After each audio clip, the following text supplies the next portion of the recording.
You're listening to Sharing Things, a new University of Edinburgh podcast from the Alumni Relations team about the university community, which we want to get to know a little better.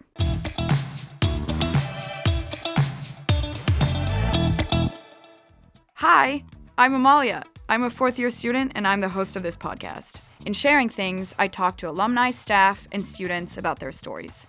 Guests have all been asked to bring an object as a starting point for discussion, and the object can be anything important or significant.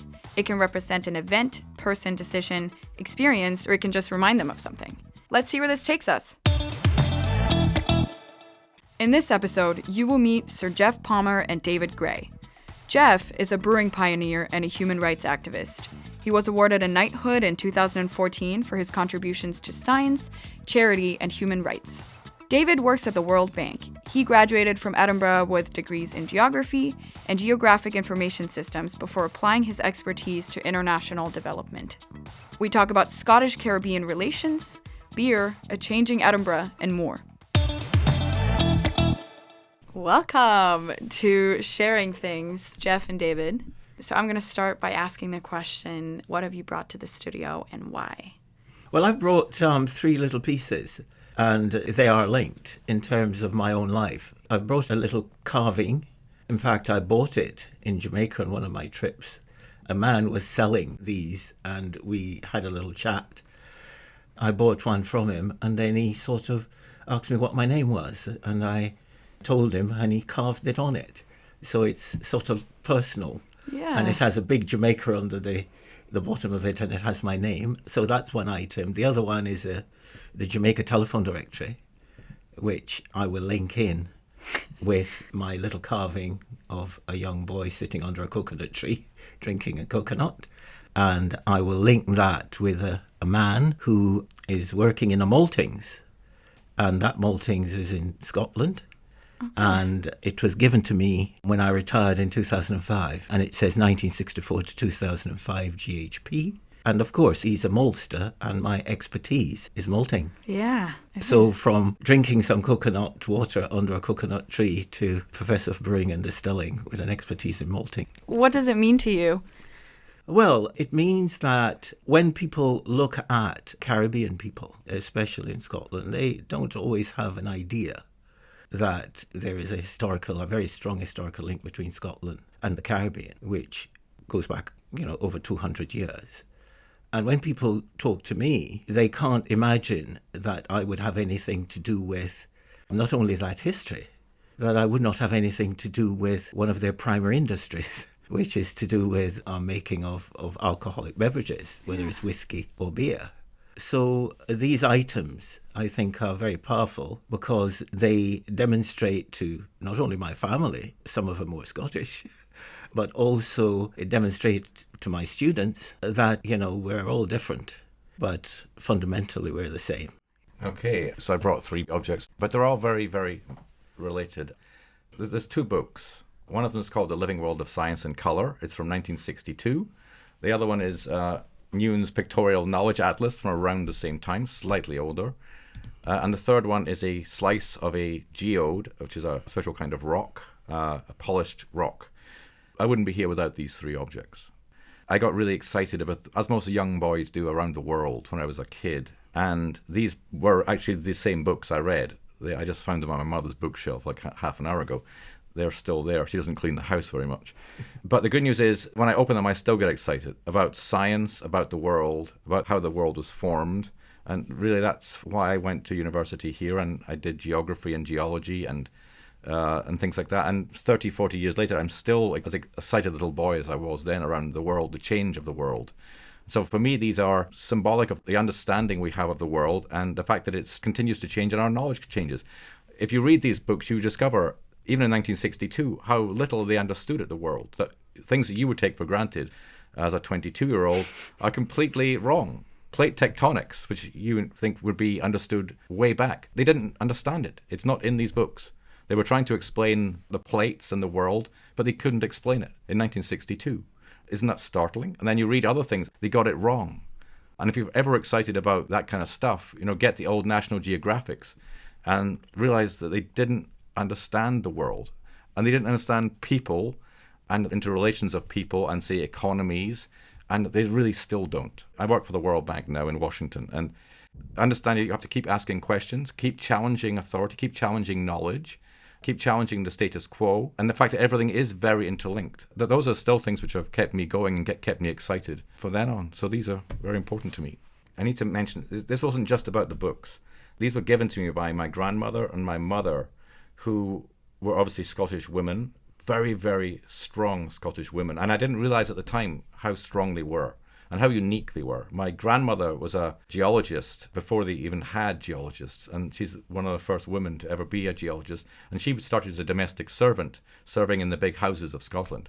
She was a very poor orphan, but she became a geologist and a tourist guide. And then my mother was the first female science graduate. And then I came along and spoiled her life as a child. And she'll never let me forget that. She then became a housewife, and she still is. But she'll never let me forget that I ruined her life.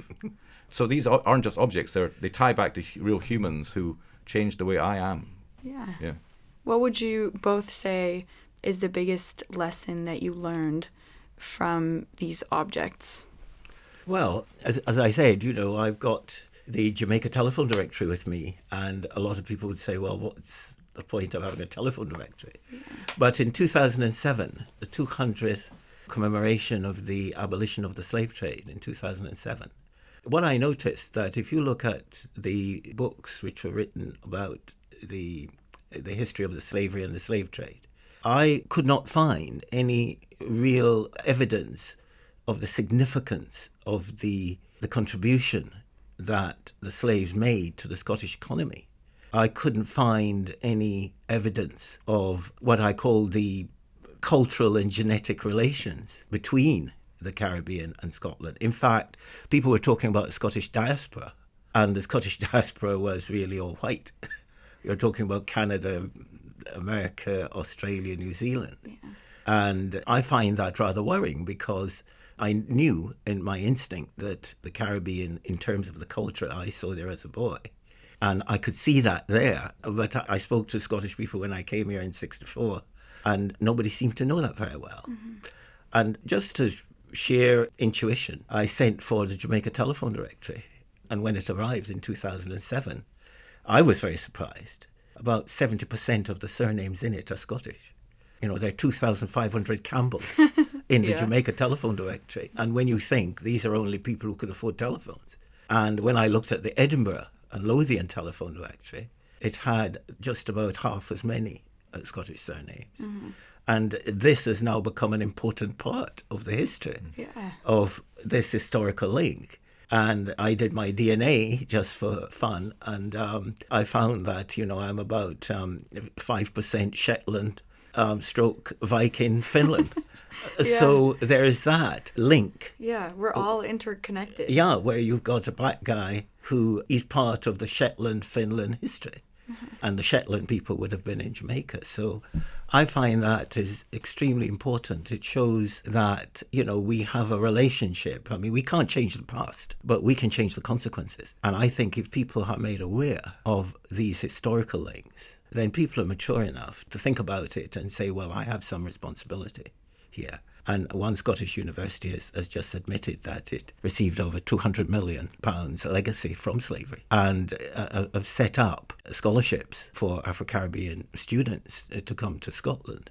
And I think this is the kind of development, this is the kind of reconsideration which the world needs. And I think if we want to reduce racism as we see it today, then one of the most powerful means is through education and making people aware of the past. They say, well, I wasn't there, so what's got to do with me? I think that what the past tells us is that we share a common humanity, and that we then have a responsibility to try and do what we can, even though we can't change what's happened. I mean, it seems to me that we're still very early days, though, in the kind of the awareness raising of this. I mean, a lot of Scotland was built on the back of this trade, right? Slavery, tobacco, sugar. I mean, coffee. It's coffee. Yeah, it's going to be a huge amount of owning up to things, and then obviously the fear everyone has that everyone's grandparents are discredited, blah blah blah blah. So how do we deal with the reconciliation of this?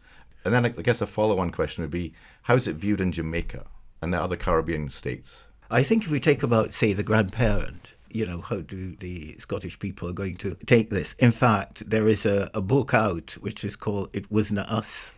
And it is the idea that, it really was, but we've managed to fudge it for so long. However, I've found that many Scottish people, when you relate this history to them, the response is almost the same all over the country. Why hasn't anybody told us this before? So somehow there is a sense of feeling that the system, what you could call it, whether it's the educational system or the political system, that somehow has devised over the years a strategy of not informing the people about their history. Well, I think it also may be how the story's told, going back to history books. The heroes we all had were up to their necks in this stuff. And that's, I think, part of the problem. I mean, I went to George Heriot's. Well, need I say more? All these merchants were making their fortunes on the back of slaves. Yes. And, of course, at the time, thought it was quite the way to go. Self-interest. Complete self-interest. But so I don't know. The reconciliation will have a long, long way to run, I think. Yeah, I think the thing about the Scots, which I've found endearing in that sense, is that once you tell them something which they seem to believe is true, then it's easy. And to me, if you tell the story of Henry Dundas, that rather large statue we have in the middle of Edinburgh, 150 feet high, and people are horrified. A little boy in Linlithgow, when I told him what he'd done, he said, well, why do we put up a statue that big to such a bad guy? And to me, that reflects the views of adults, in that you have a man standing in the middle of Edinburgh whom said that, if a black person was in Scotland, he's free. But if a black person is in Jamaica, he's a slave, because the air in Jamaica produced slaves and the air in Scotland doesn't. And on the basis of that, hundreds and thousands of people were enslaved. So the Scottish link is not only at the merchant level, it's at the very highest political level. So we have that legacy. A little story sounds very poignant, but it illustrates it, that in Pennycook, where I live, I was in the supermarket and two little boys were standing there probably a year or two ago. And when I walked by, the little young one said, using the N-word, he said, and his brother smacked him on the head and said, it's rude to point. And to me, that story illustrates it, the power of education. I was accorded the respect of an adult. You don't point at an adult. But nobody had told him that he shouldn't call me that and that it was not acceptable. It's not in the educational system. Some of the most racist views came out of the Enlightenment. And we have the most horrific slavery was active during the Enlightenment. So when people are being just intellectual about something, then we've got to be very careful, because, as I said, some of the prejudice, the most horrific prejudice we have today about black people, and even class, in terms of the white working class, came out of the Enlightenment. Because you have somebody like Kant or Dundas, Adam Smith, yeah. Or you're getting Hume, statues up the road. Hume said black people were inferior to white people. He made no bones about it. Mondobo, or what his name is, he was around at the time, a senior judge. He actually said, that black people were inferior to white people, and just above an ape. And thus, therefore, that gave the green light that if people are inferior, you can enslave them. And therefore, what we've had since then, it's in the subconscious of our education, and the way we treat people by not including them is in the mind of the ordinary person that this must be okay. And therefore, we have a prejudice against a group of people which came from so-called some of the best minds. I mean, I went up to Inverness and gave a talk to a school, and the kids, they were 10 years old, and I said, who has ever heard of the N-word? And 90% of the hands went up. That means a 10. They all were aware of the negativity. Just that little boy who called me that name already. And therefore is, how do we change that? Well, I have to ask, when are you doing your hip-hop musical? Because that is flippant, but it's also how people are starting to learn a little bit about this stuff. That's the only way my kids would ever have learned about it, is through singing those songs. Well, they did ask me, the kids, they said, well, why did that black guys use the N-word? And I said, well, they use it. It's like if somebody says you're too tall, then you make jokes about tall people. So you then remove the negativity by using that. So these black musicians are using it on the basis that if I call myself that, there's no point them calling me that. Yeah, but it's not for them to use. Yeah, it doesn't solve the problem there. I think what will solve the problem is in a primary school, you point out that Mr. Dundas did what he did. Yeah. You point out that Jamaica Street has been there from 1763 because it was the commercial street trading in sugar and coffee. And you point out that slaves lived for 7 years because a field slave was being worked, most of the day. And the Jamaica was providing over 50% of the income. So that, if taught, I think will have a greater impact in changing of attitudes than somebody saying you must be nice to black people. Yeah. But I do think colonial history, I'm not sure what they get taught at schools even now, but it's a deep lesson, tough lesson to teach. I'm betting they're still fudging it a lot. I wonder why. Okay, there's a sense of maybe guilt or whatever, but I think that they've not asked the general public. If the management of our society think the general public are children and they can't take the horror of their own history, I think they're wrong. I mean, it sounds very sort of Machiavellian, but I kind of think also people aren't fully explaining how the system works to young people, right? I mean, economics is another great case, right? I was struck the other day by the fact that the people in Sunderland voted for Brexit. Oh, yes, yeah. But the only people who are going to get absolutely stuffed by it are going to be people in Sunderland, right? Of course. Now, did somebody explain that? And is that too complex for somebody working in a car factory who knows that the parts are coming from other parts of the world? I don't think so. No. I think the people in Sunderland were never told that if they vote in prejudicial reasons, there will be consequences.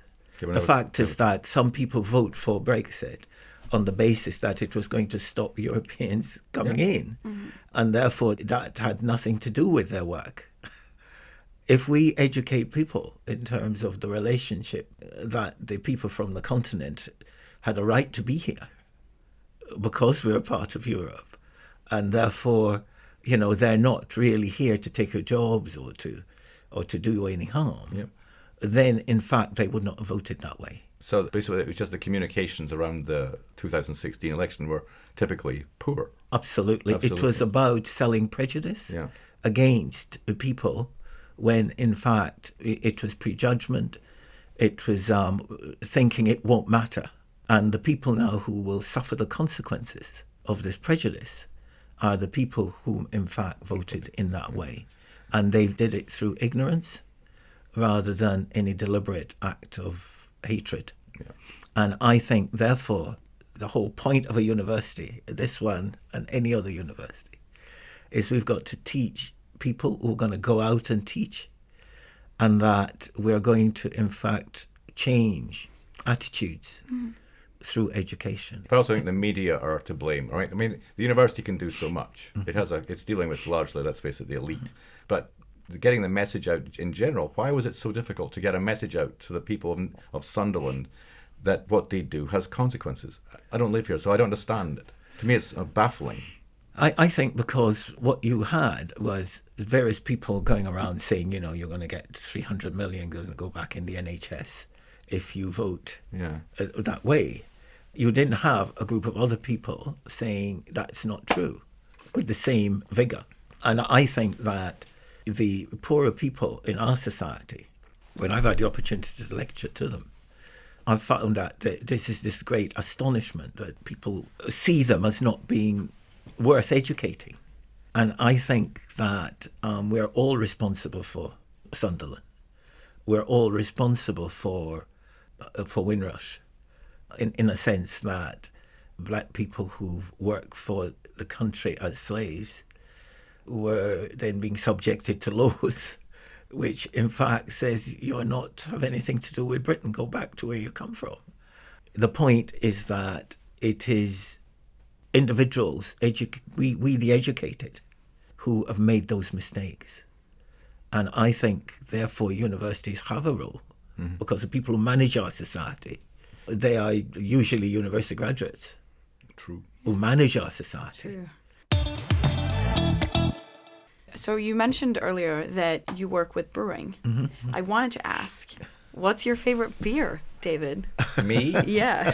Oh, well, I've been deeply involved with the professor's work for a long time, on the consumer side, I would say. Okay. Yeah.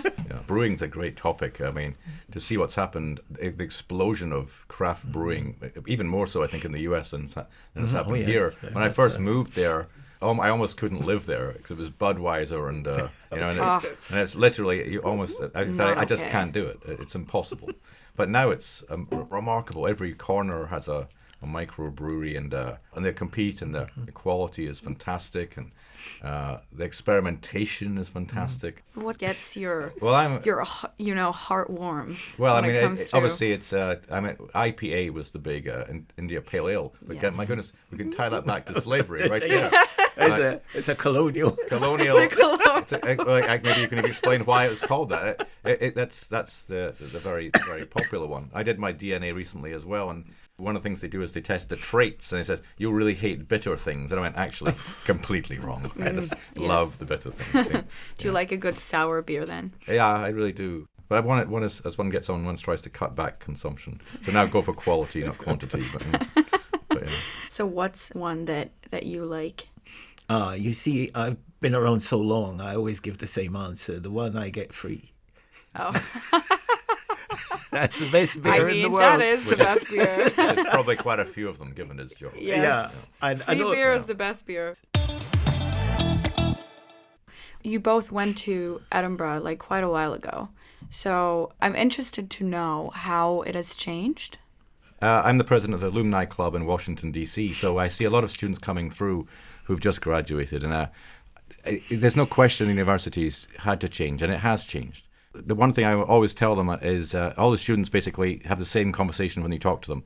I have to get a job, I have to get a career, and I'm kind of panicking about it because I got to pay my rent, right? Then it's very normal. But what's really stark is that the working world that they're moving into is totally different from our days.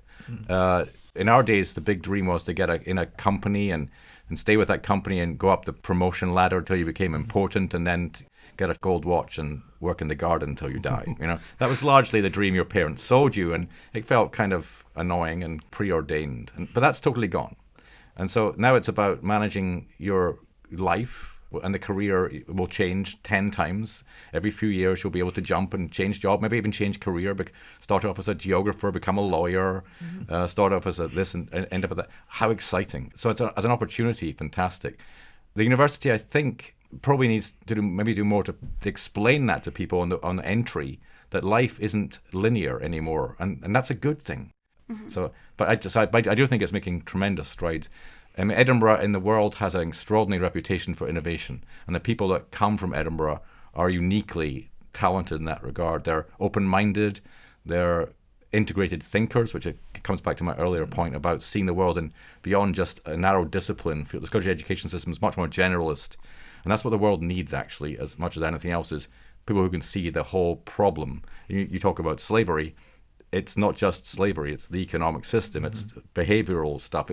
If you start to see the broader picture, you can be far more useful. And it also helps you to change career because you have a more broad education. So I don't know, I think it's doing great, but the world is changing so fast. It's tough for a big organization to turn the ship as quickly as it needs to. Yeah. What about you? What do you think?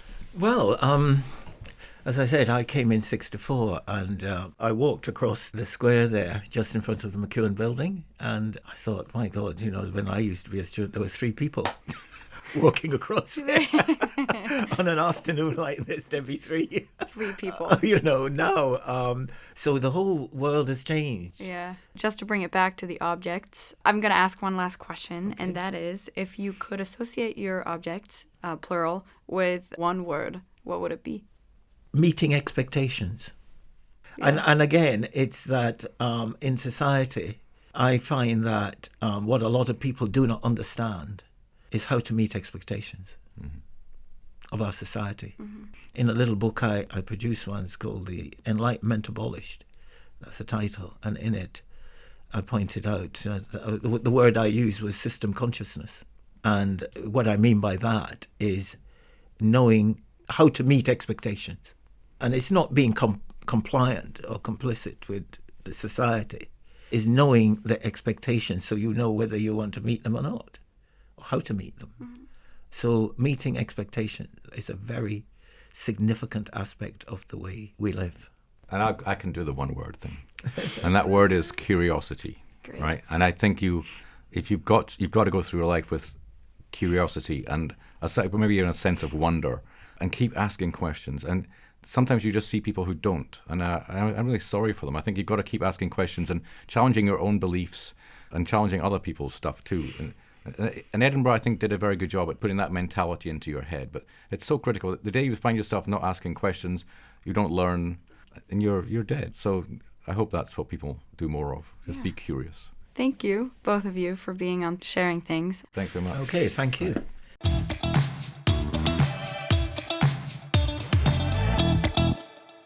Thank you for listening to Sharing Things. Make sure to subscribe to our podcast on iTunes, Spotify, or Google Play to catch our next episode. Be sure to visit our website to read more about our guests and other episodes at www.ed.ac.uk/sharingthingspodcast with little dashes between the words.